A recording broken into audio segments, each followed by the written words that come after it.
Olá! Um dos temas mais discutidos da atualidade teve uma semana de debates na Unicruz. No Mosaico de hoje, vamos ver alguns dos destaques do Fórum de Sustentabilidade, evento organizado pelo Centro de Ciências Humanas e Sociais. Ainda, uma reportagem especial explora a temática da infraestrutura urbana para pessoas com necessidades especiais.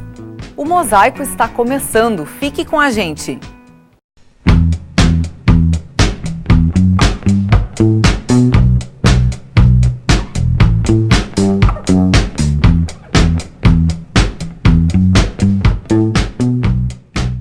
Foram 5 dias de palestras, debates, apresentações de trabalhos e uma série de atividades que fizeram a comunidade acadêmica e regional voltar novamente o olhar para um dos temas mais relevantes da atualidade. O Fórum de Sustentabilidade do Coré de Alto Jacuí foi sucesso de público mais uma vez e trouxe na abertura da 5ª edição o tema do empreendedorismo sustentável.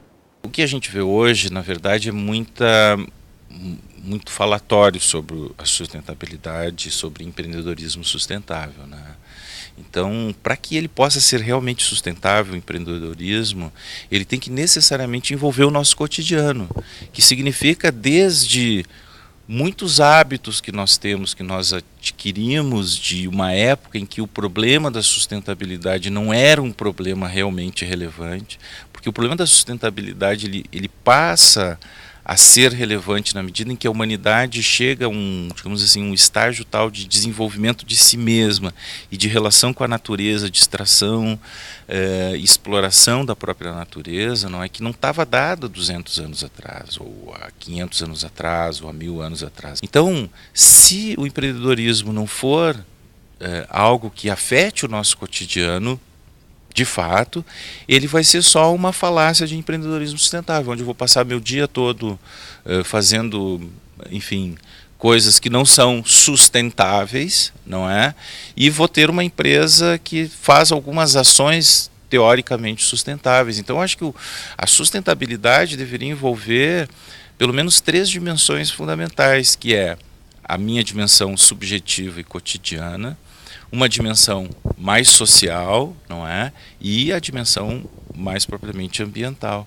Então, o que o autor francês Félix Guattari chamou de ecosofia, que é exatamente esse princípio das 3 ecologias, que eu acho que deveria ser o princípio norteador da ideia de sustentabilidade, porque de nada adiante, digamos assim, resolvemos os problemas sociais, está todo mundo empregado, com boa renda, no entanto, o que nós temos em termos de bens naturais, de capital natural, está destruído, ou as pessoas têm boa renda, ótimo, só que a qualidade de vida individual, o aspecto subjetivo da sua existência estão empobrecidos, digamos assim, não é? E o projeto Coleta Seletiva Solidária da Unicruz fez uma campanha para arrecadar banners e pôsteres dos trabalhos acadêmicos apresentados no fórum.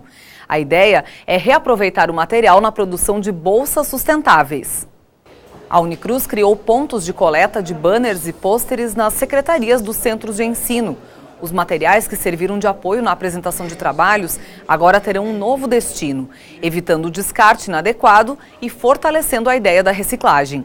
Eles vão ser transformados em bolsas sustentáveis. O principal objetivo é reduzir o impacto ambiental, já que a lona apresenta em quase metade de sua composição um produto derivado do petróleo, que é uma energia não renovável. Uma das atividades que chamou a atenção no Fórum de Sustentabilidade foi o BRIC Solidário. O repórter João Eduardo Fogaça mostra pra gente como foi essa negociação de materiais usados.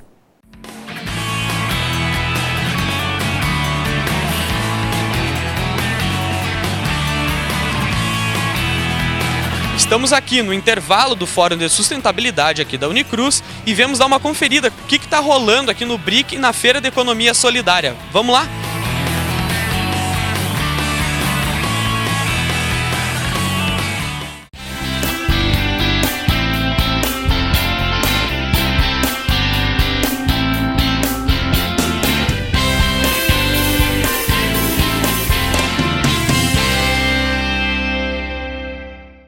Tamara, como é que tá funcionando o BRIC aqui? Vocês estão vendendo bastante coisa? Tá saindo bem? Com certeza, esse ano tem esse diferencial, né, que é o BRIC, e ontem foi a primeira noite do BRIC e tá movimentado, o pessoal tá procurando, e hoje tem bastante novidades, né, como vocês puderam ver, tem bastante novidade aí no BRIC. E como é que tá funcionando assim? O pessoal chega aqui, podia trazer coisa para vender? Isso, a gente fez uma campanha, né, com o pessoal, quem quisesse trazer que não utiliza mais, né, para o BRIC, daí colocava o preço, então a gente só faz a negociação, a gente não fica com nenhum lucro, né, vai direto para a pessoa.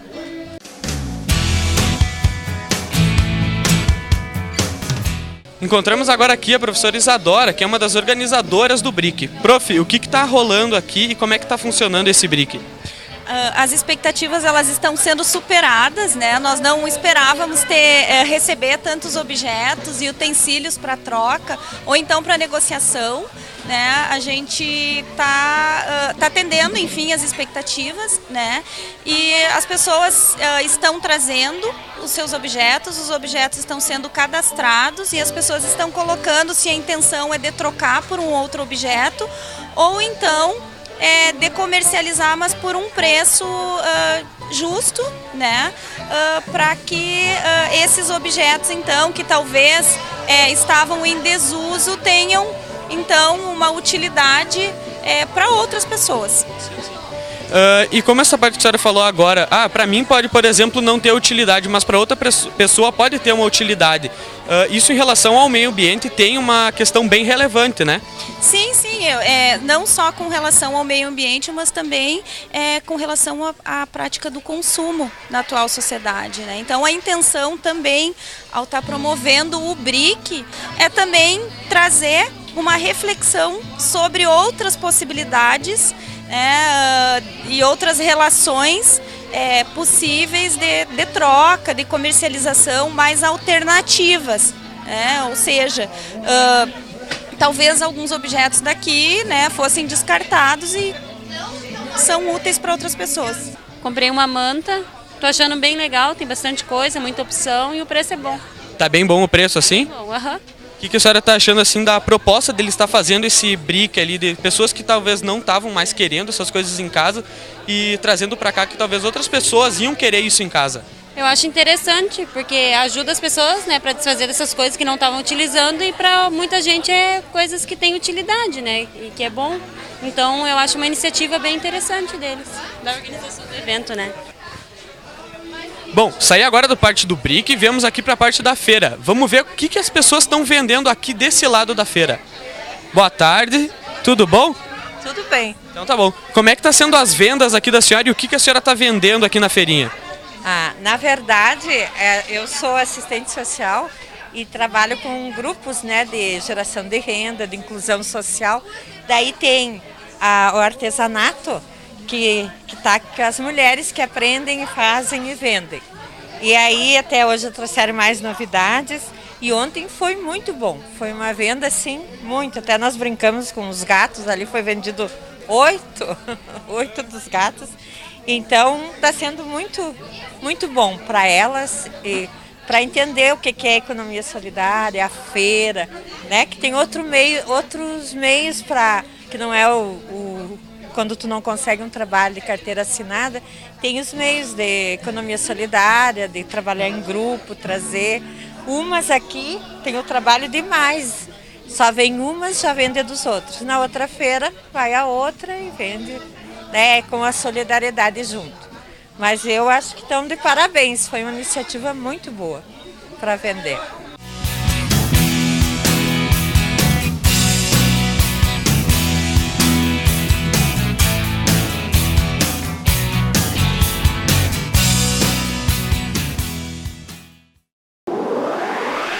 E depois de muitos meses de trabalho, a gente procurou a comissão organizadora para fazer um balanço do evento. Aqui conosco a professora Jaciara, coordenadora do evento. Prof, como foi o evento fazendo um balanço geral? Olha, essa edição do 5º Fórum de Sustentabilidade eu avalio como sendo um sucesso, principalmente em termos de público e qualidade dos trabalhos apresentados na mostra e das atividades em geral, das palestras e eventos correlatos. E como foi a procura da carta pelos alunos? Como foi essa construção? Bom, uma das características marcantes do evento Fórum de Sustentabilidade é justamente trazer a inovação. Em cada edição a gente tem algumas inovações. Esse ano, uma das principais modificações que a gente fez na estrutura do evento foi a composição da carta. A ideia foi de trazer os alunos para participar da confecção dessa carta, que antes era feita só no âmbito da comissão, que ficava restrito a algumas pessoas no final do fórum e acabava perdendo a identidade que a carta deveria ter, que é com a participação dos alunos. Então, essa atividade foi levada às salas de aula, um pequeno texto já com algum apanhado sobre o que é sustentabilidade, qual o papel da sustentabilidade para a universidade e a sua relação com o seu plano institucional. E com isso os alunos puderam ter informações sobre o próprio fórum e sobre a política sustentável adotada na instituição em que eles estudam, sendo que até então, sem essa participação, eles ficavam alheios a esta parte do fórum. Porque eventos como fóruns sempre resultam numa carta de propostas, de avaliações finais, o que não vinha acontecendo porque nós não tínhamos tido ainda essa possibilidade de inserir os alunos. Então agora, com essa modalidade que foi bem interessante, com bastante envolvimento dos alunos, acredito que nas próximas edições a gente vai aprimorar e continuar contando com a participação deles. Obrigada, professora Jaciara, e voltamos ao estúdio.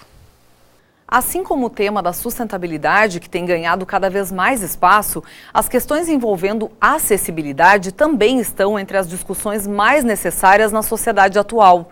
E a gente produziu uma reportagem em parceria com o curso de Arquitetura e Urbanismo da Unicruz sobre infraestrutura urbana voltada a pessoas com necessidades especiais. Confira! Acessibilidade significa incluir pessoas com necessidades especiais em atividades como o uso de produtos, serviços e informações. Mas será que todos os espaços estão adaptados para receber esse público? Para falarmos do assunto, eu converso com o professor Igor Soares, do curso de Arquitetura e Urbanismo. A cidade hoje já estão prontas, ainda tem espaços a ser planejados, mas muitos espaços já estão lá, feitos. E a arquitetura vem então para solucionar, dar uma trabalhada nesses espaços que estão com essas problemáticas, para ajudar as pessoas com deficiência a transpor esses obstáculos, seja ela uma pessoa com deficiência visual ou com uma deficiência física mesmo. Também pessoas, podemos incluir nesse rol aí pessoas que tenham uma impossibilidade de locomoção temporária, uma pessoa, por exemplo, que está com a perna quebrada, ou uma pessoa idosa que tem dificuldade de locomoção. Então, todos temos alguma dificuldade, às vezes, em transpor esses obstáculos no dia a dia.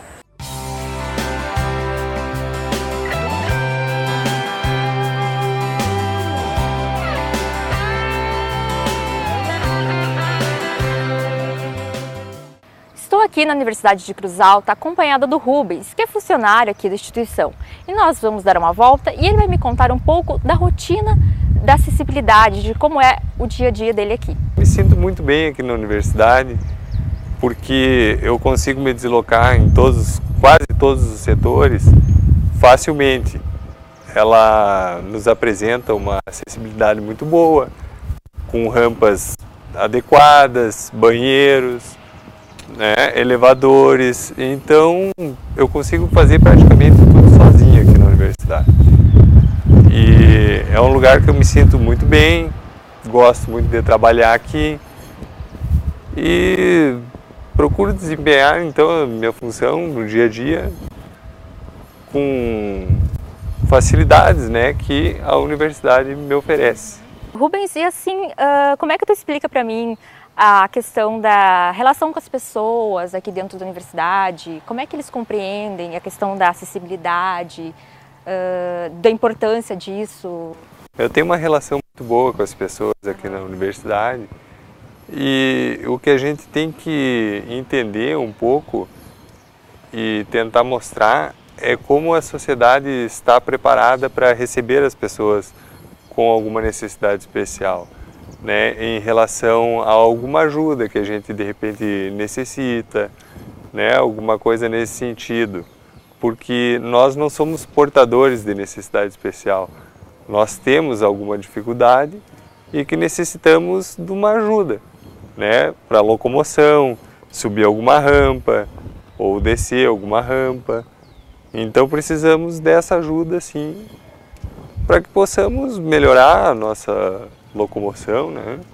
Em algum acesso mais difícil, possamos encontrar. Rubens, queria te perguntar também, nas cidades que você tem ido, quando você viaja, você encontra muitas dificuldades ainda sobre acessibilidade nas ruas, nos restaurantes, em outros lugares? Sempre encontra-se dificuldade em todos os lugares que a gente vai. Cidades vizinhas, eu tenho muitos amigos que eu fiz amizade depois do acidente que eu tive. Então a gente acaba debatendo desses temas assim, de acessibilidade e conversando dos lugares mais difíceis que a gente encontra, os lugares que a gente pode frequentar, lugares que a gente tem dificuldade de frequentar, né? E pode me ajudar. Aqui, por exemplo, tu já vai notar um pouco da dificuldade que eu tenho de locomoção, né? Para subir, por exemplo, um percurso maior que eu tenho que enfrentar sozinho. A responsabilidade é de todos. Eu acho que todos nós temos responsabilidades, né, acerca dessa situação.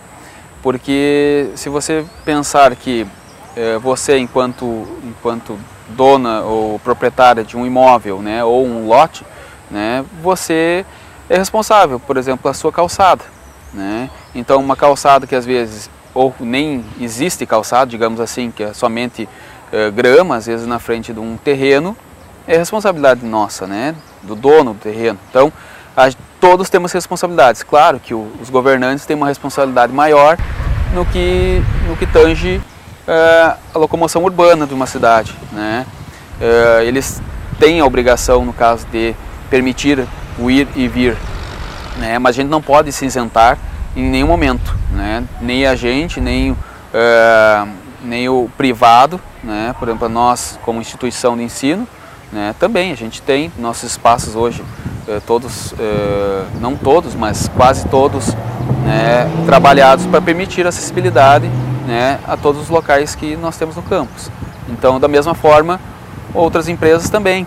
Então, isso não é uma questão somente pública, né, que os governantes têm que resolver. Todos temos que resolver, todos temos que ter essa consciência. E nós profissionais, mais ainda, porque trabalhamos com esse, né, com essas questões. Então a gente tem que ter isso consciente, né, e ajudar, né, os nossos clientes, os nossos governantes, os nossos setores, onde os arquitetos trabalham, né, a ter essa consciência também. Eu tinha 24 anos e tinha recém me formado, né? Eu sou graduado em Direito, me formei e estava começando a minha vida, assim, profissionalmente, né?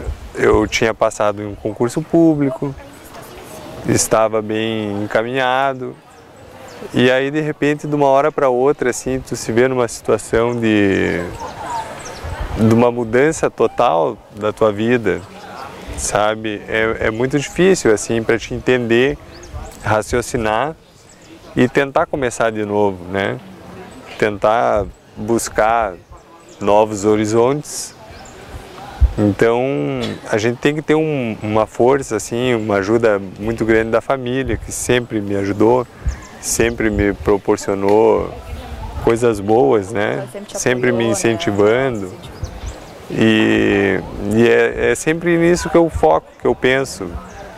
Cada vez que eu vejo o brilho do olhar da minha mãe, aquilo me dá uma força, assim, é o que me leva a buscar as coisas que eu quero, sabe, os sonhos que eu tenho.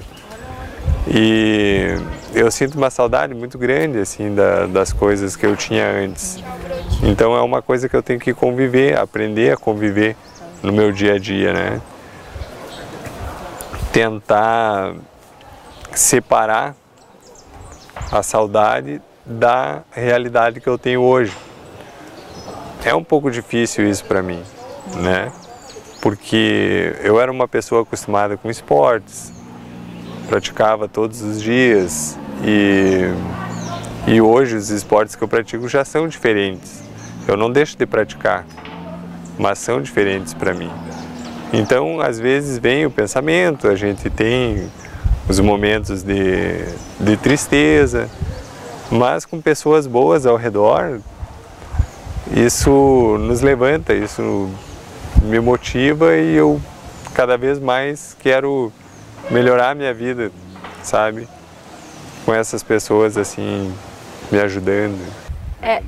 Eu ia te perguntar assim, Rubens, também que isso é muito importante também para conscientizar as pessoas. No teu caso foi um acidente, né? Que tu me falou antes que não teve culpa nenhuma, né? Sim. Mas como tu falou, não foi um acidente, foi uma colisão.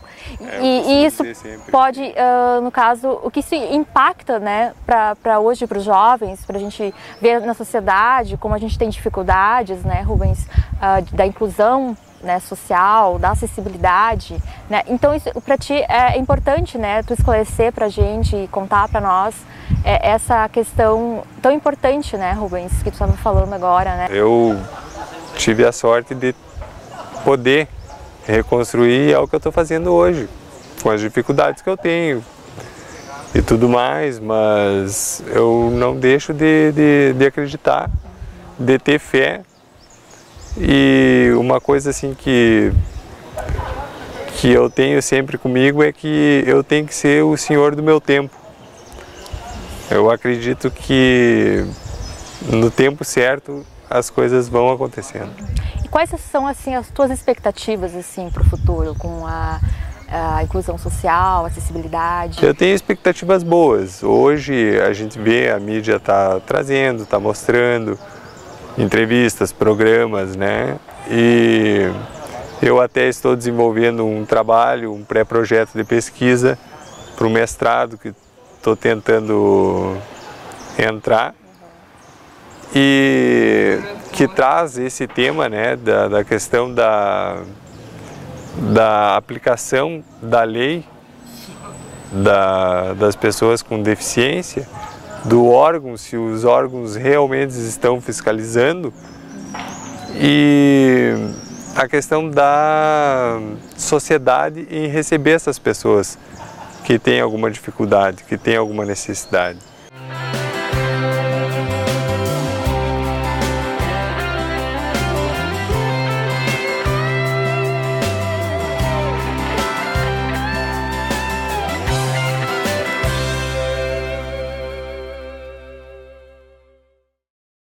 Para rever o programa de hoje e os programas das semanas anteriores, acesse a nossa página no Facebook. Até mais!